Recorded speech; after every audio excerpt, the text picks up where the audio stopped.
మీరు మాట్లాడుతున్న ఈ గురుకుల పాఠశాల నేను రోజు కుట్ర చేసి గురుకుల పాఠశాలలో విషాహారం నేను తినిపిస్తున్నా అంటున్నారు. మీరు ఒక అమ్మగా ఎప్పుడైనా ఆలోచించినారా? అసలు మీరు మాతృమూర్తి అయితే ఈ మాట మాట్లాడగలరా మీరు? సురేఖ గారు, మీకు కూడా ఒక బిడ్డ ఉన్నది. ఒక తల్లి ఒక తండ్రి తన సొంత బిడ్డలను విషం పెట్టి చంపుతాడానండి? మీరు ఎట్లా మాట్లాడుతున్నారు?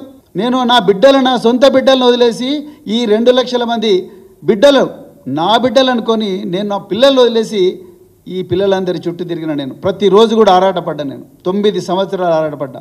అందుకొరకే ఇవాళ అద్భుతమైన ఫలితాలు వచ్చినాయి.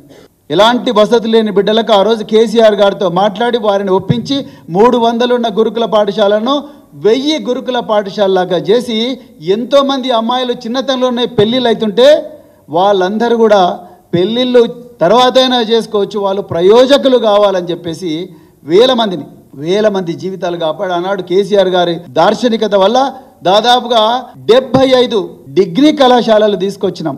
మీరు ఎప్పుడైనా ఆలోచించినా మీ కాంగ్రెస్ ప్రభుత్వంలో సురేఖ గారు ఎప్పుడైనా ఆలోచించిందా వీటి గురించి? ఇలా మీరు నా మీద మరి మాట్లాడుతూ ఉన్నారు. అసలు మీ గురించి తెలంగాణ ప్రజలకందరికీ తెలుసు, మరి ముఖ్యంగా వరంగల్ ప్రజల్లో మీ కుటుంబం చేసిన అఘాయిత్యాల వల్ల ఎంతోమంది జీవితాలు నాశనమయ్యారు. మరి ముఖ్యంగా విద్యార్థుల జీవితాలు హాస్టళ్లల్లో, యూనివర్సిటీ